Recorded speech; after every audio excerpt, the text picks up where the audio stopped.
For our research project, we decided to focus on the interpersonal communication topic, self-concept, and we decided to focus mainly on self-esteem. We chose to collect our information via interviews, so we went throughout the school and selected 5 different people, and before this we chose 5 questions to ask them. We chose a 7th grader, a freshman, and a junior so that we could get them and see how self-esteem changes throughout high school. After we did that, we got our student counselor, and then we got our principal to see how when you grow up and go through life and progress and go through school, how if your self-concept is still affected when you're older and have a job and a family, if what people say can still affect the way you perceive yourself even when you know who you are. Hi, I'm Rafe Brinkroff. I'm a 7th grader at Bryce Valley High School. Hi, I'm Eddie Garcia. I'm a freshman at Bryce Valley High School. Hi, I'm Trayden Tebbs. I'm a junior here at Bryce Valley High School. My name is Larry Ivy. I'm the counselor at Bryce Valley High School. My name is Jeff Brinkroff. I'm the principal of Bryce Valley High School. Okay, Rafe, can you rate your self-confidence on a scale from 1 to 10? Probably 8. Oh, an 8? An 8. An 8? Well, I would say it is a 7. And why is that an 8? Because when I play sports, I'm pretty good at some of them, and I just have confidence in them sports. Because, to be honest, people try to tear you down, but I try to build myself with more confidence each day and try not to let others try to bother me or not get in my way. Because I feel like I'm a smart kid and I can talk to people and create a conversation and just be myself. I think that I'm above average of intelligence. I'm fairly confident in my job. I have good family support, so I'd rate it there.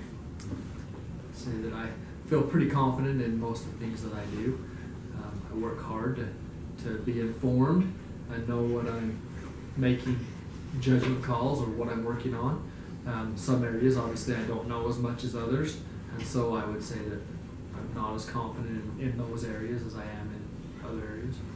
Has someone ever built up or tore down your confidence? Yeah.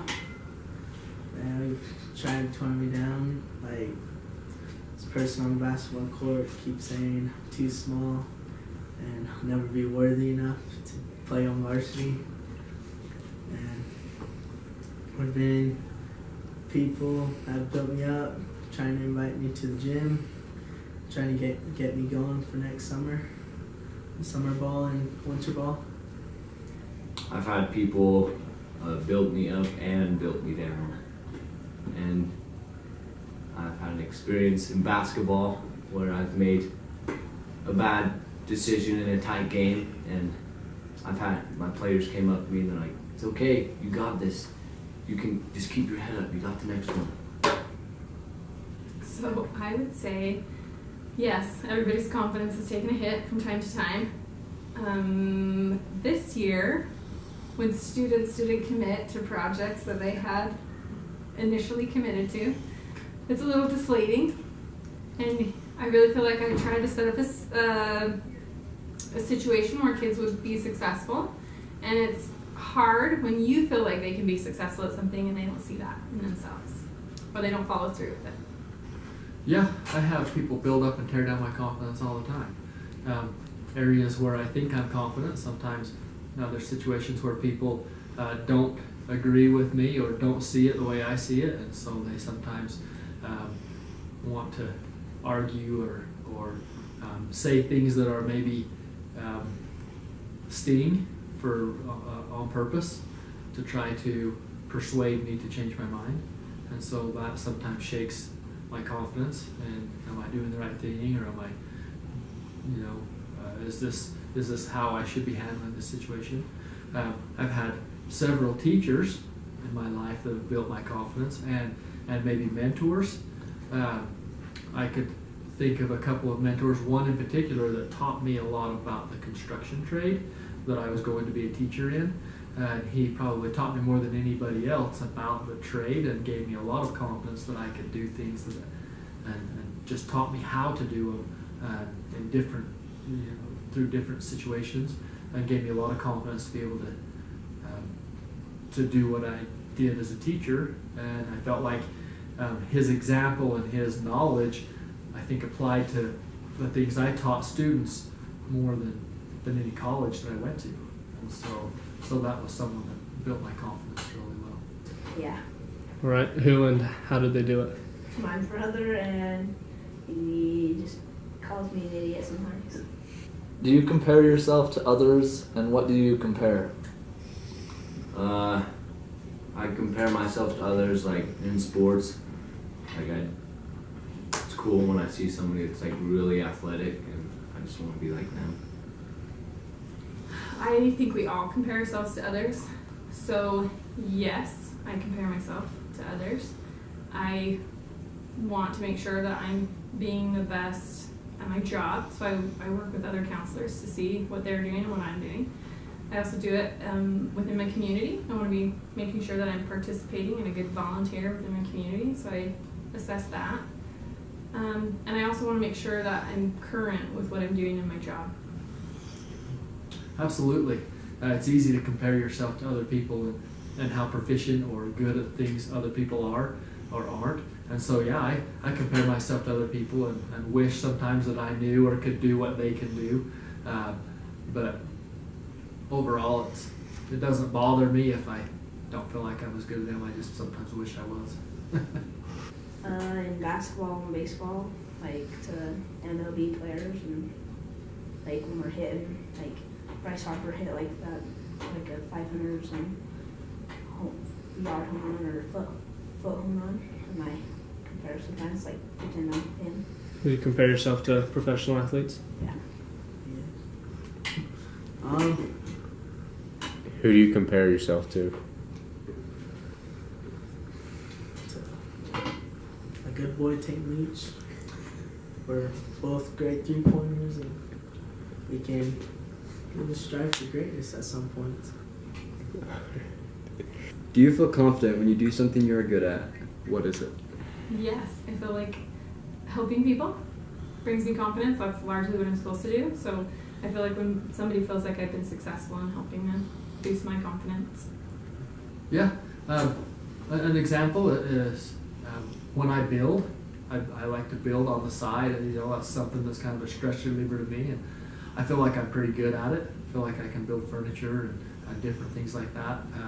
And I feel like I do a good job at it. I'm very confident in my abilities, and so one of the last things I built for my home and for my wife was a big entertainment center that's in our front room, and I feel like I did a good job on that, and that's something I feel like I can, Could you send those or an that I know a FCCLA lot for about. picture in the comments? And- FCCLA picture in the comments.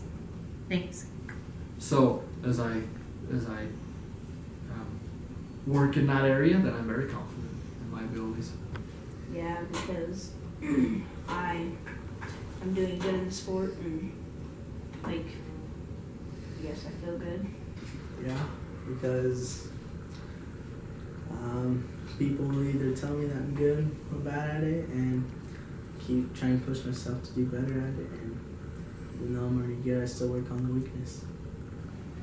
I do feel confident when I do something that I'm good at, and like sports, basketball is one of my favorite. I feel like I'm really good at it. I started my sophomore and junior year, and I've played a lot of varsity.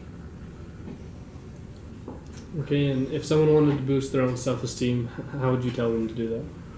I would say find some things that you like, that you think that you can excel in, and practice and learn to be better at it. And as you develop those skills and as you become more proficient, you'll become more confident. And so if it's playing a sport, or if it's something hands-on that you do, or studying, the more that you work on something and the more that you perfect that, the more confident in it you're going to become. So Don't listen to people that say you suck, I guess, or that hate you.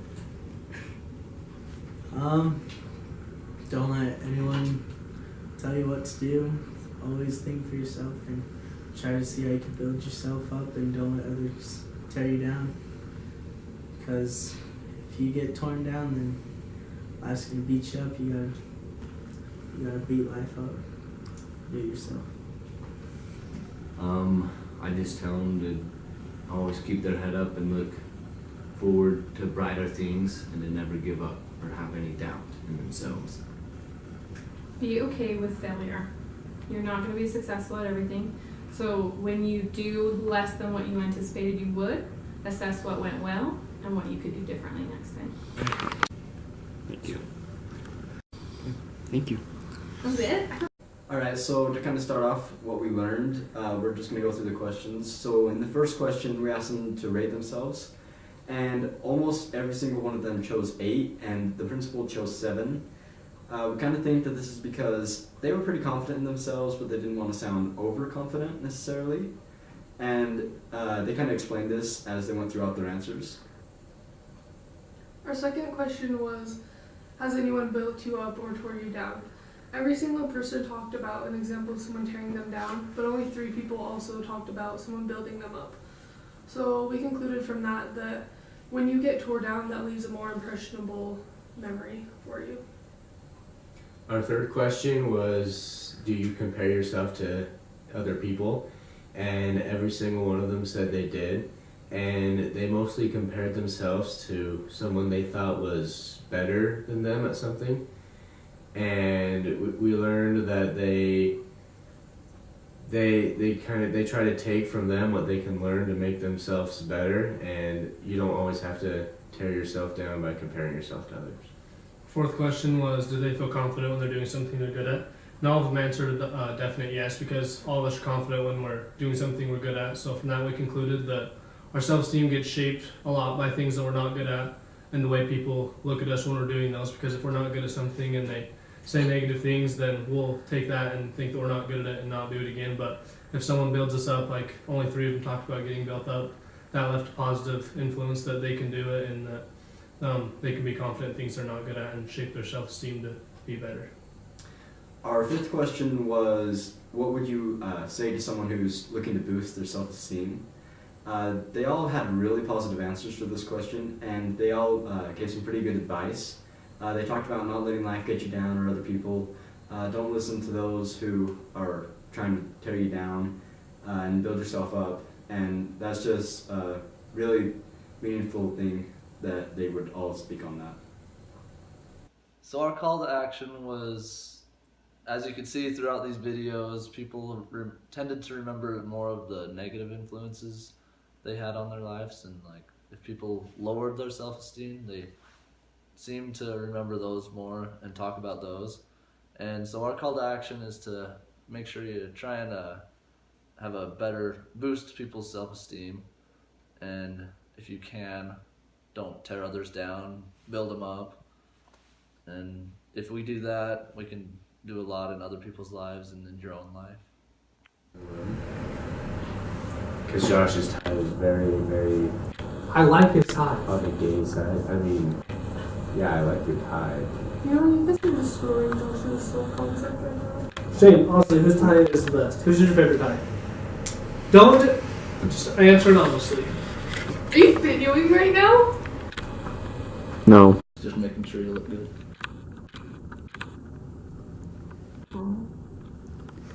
Okay. It's going? Say Say. your name. Do you remember what your name Be serious. So are we. We're seriously dancing. You got that. I said I think I like Austin's. Oh! Okay. This isn't my best tie though. I was saving it. Say for my later. best tie. True. They all.